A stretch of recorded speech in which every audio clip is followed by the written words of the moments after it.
Alright, in this video we look at a couple more examples of the fundamental theorem of calculus, and we'll look at the part 2 version, which basically says that if we are trying to compute a definite integral of a function, okay, this function, little f of x, is called the integrand, the function that we are finding the definite integral of, that what you would do would be to find an antiderivative.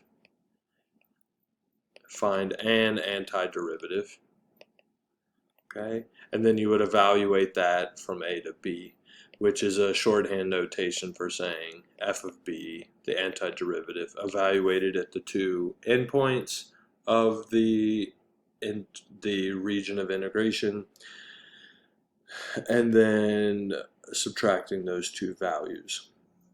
Okay, so for example, right here, we can see that if we're asked to find this definite integral, we can easily compute this definite integral via the fundamental theorem of calculus, and we'll do that by recognizing that a function, the integrand is x squared. We can find an antiderivative, which is, say, 1/3 x cubed plus 1. There is an antiderivative. We can evaluate the function at one of the endpoints. This is f of b, the upper limit of the region of integration, or the interval of integration. The function evaluated at 1 is 1/3 plus 1. The function evaluated at -2 is -8/3 plus 1. And when you subtract, do f of b minus f of a, you get 1/3 plus 1 minus -8/3 plus 1. And you can see here that no matter what constant you had on your antiderivative, those are going to end up canceling out. And so we will get 1/3 minus a -8/3, which is equal to 1/3 plus 8/3, otherwise known as 9/3, which is equal to 3. Okay? So that's what we are seeing. Essentially, we are computing a definite integral via the fundamental theorem of calculus, which is essentially letting us find an antiderivative. Let's first find an antiderivative of x squared.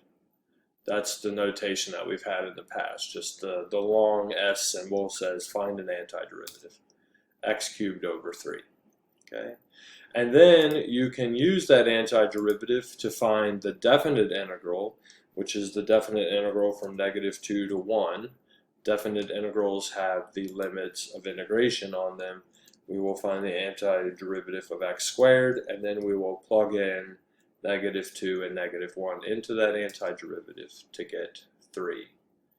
Okay, so there are two different kinds of integrals. One is called an indefinite integral, and that's this first one, which just says find an antiderivative. And the second integral is called a definite integral, and it's the one that needs the antiderivative to then evaluate it as, we could also call this function capital F of x.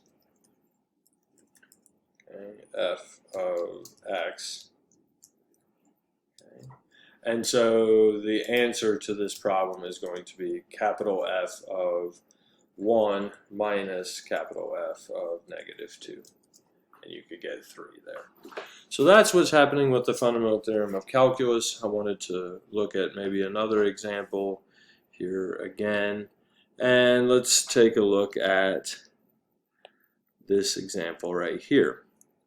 Now, we know that this definite integral had some meaning. It was the limit, right, as n goes to infinity, of the summation, I going from 1 to, say, n, of this function, f of x is 1 over x, the integrand. We need to evaluate that function at 1 plus I times 1 over n, multiplied by 1 over n. 1 over n is the delta x value. It is 2 minus 1 divided by the number of rectangles that you want to split it into. So here we could have, this is the exact meaning of the definite integral. Okay, and if you wanted to find an approximation to that answer, you could use, for example, n is equal to 4 rectangles. Okay, we could do the summation from I going from 1 to 4, the function at 1 plus 1/4 I over 4 multiplied by a fourth. Okay, so this is the old school way to do it, and if we wanted to evaluate this function, it would be the function at 1 plus a fourth, okay, 1.25, and then the function evaluated at 1 plus 1/2 is 1.5, then you'd have the function evaluated at 1.75, and then the function evaluated at 2. And then we'd have to multiply all that by a fourth. So this would be a way to get the approximate answer. And if you try to do this approximation, we have done the right endpoint approximation here. We can see here in this picture, here is the 1 over x function in blue. We have done the right endpoint approximation. There are 4 rectangles. They each have a width of 0.25 or 1/4.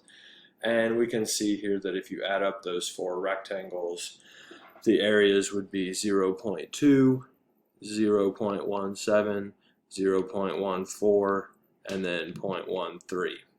If you added all those up, that is 0.2 is the function at 1.25 times a fourth, and so on. That when you do that approximation, you get 0.634524. Okay? Now that was the old school way to do it. The new school way to compute this integral, and I'm just pointing out specifically that the fundamental theorem of calculus is just a way to compute a definite integral. It's not what the definite integral means. The meaning of a definite integral is the area or rectangle problem, as we're seeing over here on the left. But if you want to just compute this integral, you need to look at the function f of x that you're integrating. We need to find an antiderivative, which in this case is the logarithm of x. Evaluate the function at 2, evaluate the antiderivative function at 1, you'll get log of 2. Log of 1 is equal to 0. So f of 2 minus f of 1, according to the fundamental theorem of calculus, says that our answer is equal to the logarithm of 2. So the exact area, according to the fundamental theorem of calculus, the exact area is the logarithm of 2. And if we check the logarithm of 2 computation on our calculator, the logarithm of 2, let me convert that to a decimal, 0.69314, which is what we are seeing the actual or exact area to be. Now we know that if we wanted to take more and more rectangles, right, that we could get closer and closer to that exact answer, right? So we're getting closer to 0.69, but the exact answer is the natural logarithm of 2 using the fundamental theorem of calculus.